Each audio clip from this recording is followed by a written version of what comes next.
চিত্র আমরা এখন খেয়াল করব। দেখো এটা খুব ভালোভাবে খেয়াল করি। দেখো আপ আপ মানে হলো ক্রমাগত উপরের দিকে যদি যায়, তুমি লিফটে উপরের দিকে যাচ্ছ, ইউ আর গোয়িং আপ। হ্যাঁ, তুমি ধীরে ধীরে বেড়ে উঠছো, তুমি বসেছিলে আস্তে উঠে দাঁড়াচ্ছ, সবগুলো কিন্তু ক্রমাগত নিচ থেকে উপরে যাচ্ছে, ছোট থেকে বড় হচ্ছে। এই ক্রমাগত উপরের দিকে গেলে সেখানে আপ বসে। আর ডাউন হলো তার ঠিক উল্টা, ক্রমাগত নিচে গেলে ধরো সিট ডাউন, তুমি লিফটে করে নিচে আসছো গোয়িং ডাউন, সিঁড়ি দ্বারা নিচে নামছো সেটা তুমি গোয়িং ডাউন, হ্যাঁ কামিং ডাউন। তাহলে কোনো কিছু থেকে তুমি ধীরে ধীরে নিচে নামলে, আস্তে আস্তে ছোটো হয়ে গেলে, কোনো কিছু কমে গেলে সেখানে আমরা ডাউন ব্যবহার করি। আর বাড়লে হলো আপ ব্যবহার করি। ঠিক আছে, এবার ওয়ান দেখো কোথায় বসে। ওয়ান হলো এই যে একটা সারফেস আছে, দেখো এর উপরে ওয়ানটা এই যে স্পর্শ করে আছে না, তা এরকম স্পর্শ করে যদি থাকে সেইখানে আমাদের ওয়ান বসে। তুমি বেঞ্চের উপরে আসো, তুমি চেয়ারে আসো, টেবিলে আছো, তোমার টেবিলে বই আছে, এগুলো কোনো কিছু উপরে এরকম স্পর্শ করে থাকে। তো এই উপরে স্পর্শ করে থাকলে সেখানে আমরা ওয়ান দেব। তাহলে এই জিনিসটা কিন্তু এই সার্কেলের উপরে এটা ওয়ান। আচ্ছা, আর ওভারটা কি? ওভারটা একটু বলে আসি। যদি উপর দিয়ে কোনো কিছু গতিশীল হয় বা উপরে কোনো কিছু ঢেকে রাখে সেখানে ওভার বসে। পাশে কিন্তু আমি ব্যাখ্যা দিয়েছি, তোমার মাথার উপর দিয়ে পাখি উড়ে গেল, প্লেন চলে গেল, মেঘ উড়ে গেল, এগুলো সব হবে ওভার ইওর হেড, ওগুলো গতিশীলভাবে চলে গেছে, তাই না? কোনো কিছুর উপর দিয়ে কোনো কিছু চলে গেছে, এটা হলো ওভার হবে। আবার কোনো কিছু ঢেকে রেখেছে, কাভার করে রাখছে, সেটাও কিন্তু ওভার হবে। ঠিক আছে, কোনো কিছুর উপরে যদি এইভাবে ঢেকে রাখে সেখানে কি হবে? ওভার হবে। আচ্ছা, আর অ্যাবভটা কোথায় হবে? অ্যাবভটার ব্যবহার একটু কম হয়, তারপরে জেনে নাও।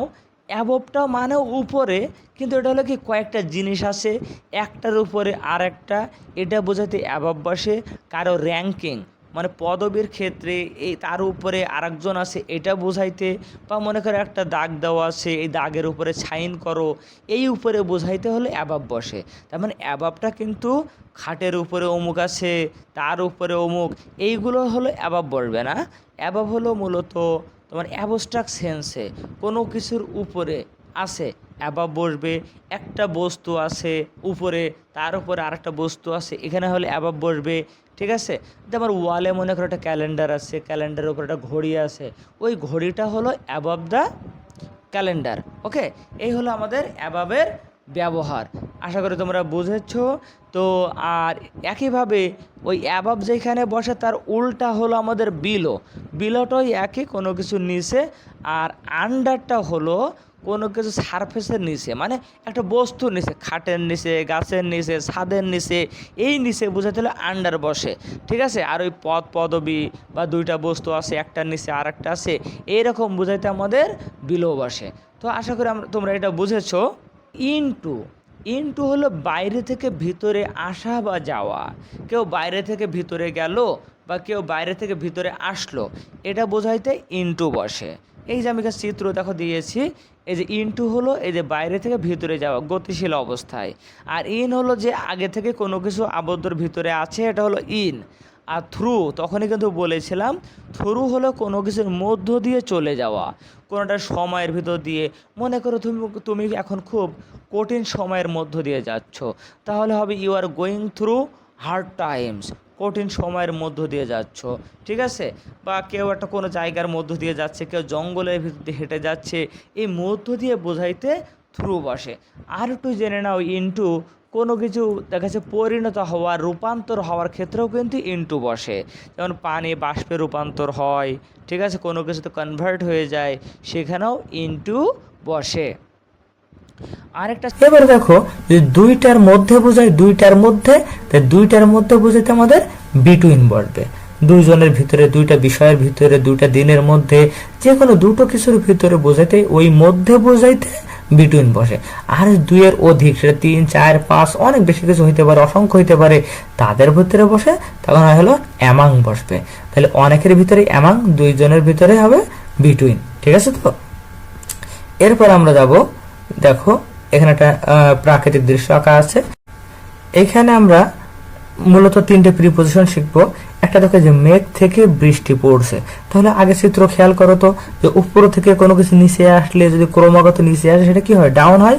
হ্যাঁ, এই বৃষ্টিটা কিন্তু বৃষ্টির গতিটা কি হবে, ডাউন। ঠিক আছে, এই বৃষ্টিটা পড়লো এই সারফেসের পরে পড়লো, পড়ার পরে দেখো এই বৃষ্টি এখন মাটির উপর আছে, যাচ্ছে কোথায়, দেখো পন্ড, একটা পুকুর আছে, পুকুরে যাচ্ছে। তাহলে বৃষ্টিটা কোথা থেকে পুকুরে যাচ্ছে, দেখো এই ভূপৃষ্ঠ থেকে পুকুরে যাচ্ছে। তাহলে যেখান থেকে কোনো কিছু যাবে ওই জায়গার আগে বলবে হলো ফ্রম। হ্যাঁ, যেখান থেকে যাবে কোন একটা স্থান থেকে যদি যায় সেই স্থানে আগে বলবে ফ্রম, আর যেখানে যাবে তার আগে বলবে হলো টু। তাহলে যেখান থেকে শুরু হচ্ছে সেখানে ফ্রম, আর যেখানে যে শেষ হচ্ছে সেটা হবে হলো টু। এইখানে দেখো আমি আরেকটা মানে কিছু ওয়ার্ড লিখছি, সেটা হলো dirty water of the pond. তার মানে আমরা এখানে অফ এর নিয়মটা দেখবো। অফ মানে হলো এর, কোনো কিছুর স্বত্বাধিকারী, জিনিসটা কার, এটা যেটা দ্বারা বোঝায় সে তার আগে আমাদের অফ বসে। যেমন দেখো লিখছি কি dirty water of the pond, মনে করি পুকুরের পানি সাধারণত নোংরা থাকে না, তখন ডার্টি ওয়াটার, আর এখানে আছে গ্যাপ, পরে মনে করো দি পন্ড। তাহলে ডার্টি ওয়াটারটা পুকুরের সাথে কি সম্পর্ক, যে এই দূষিত পানিটা কিন্তু পুকুরের, তো ওই এর বসাইতে তার আগে আমাদের অফ বসেছে। একইভাবে মনে করো গাছের ডাল, বইয়ের পৃষ্ঠা, ঠিক আছে, এইগুলো বোঝাইতে আমরা অফ ব্যবহার করব। এরপরে আমরা আসছি দেখো অ্যালং, অ্যাক্রস আর অ্যারাউন্ড। এটা খুব ভালোভাবে বুঝতে হবে। আসলে অ্যারাউন্ড আমরা কখন ব্যবহার করব, যখন কোনো কিছু চারিদিকে ঘোরা হবে, চারিদিকে, ঠিক আছে, চারিদিকে বেষ্টন করা বোঝায়, তখন সেখানে আমাদের অ্যারাউন্ড বসে। চারিদিকে মনে করো কোন একটা মাঠের চারিদিকে বা বাগানের চারিদিকে বেড়া দেওয়া হচ্ছে, বা আমরা কোনো পুকুরের চারিদিকে ঘুরে আসছি, এইগুলো বোঝাতে আমাদের অ্যারাউন্ড বসবে। আর অ্যালং কখন, যখন কোন একটা ক্ষেত্র বরাবর যাওয়া হবে, সেটা হলো অ্যালং। সাধারণত এটা নদীর ক্ষেত্রে চিন্তা করো, আমরা যখন নদীর পাড় দিয়ে হাঁটি, আমরা নদীর পাড় বরাবর হেঁটে যাই, মনে করো এটা নদী, তাহলে নদীর পাশ বরাবর যদি হেঁটে যাও এটা হলো অ্যালং। তাহলে অ্যালং দ্য রিভার মানে কি নদীর পাশ দিয়ে হাঁটা, পাশ বরাবর। আর কেউ যদি নদীতে আড়াআড়ি ভাবে সাঁতার কেটে হোক বা নৌকায় করে যদি আড়াআড়ি ভাবে পার হয়, তখন হবে হলো অ্যাক্রস দ্য রিভার। অ্যাক্রস কখন, যদি আড়াআড়ি ভাবে সাধারণত এই রাস্তা বা নদী এইগুলো যে পার করা হয়, তখন বসে হলো অ্যাক্রস।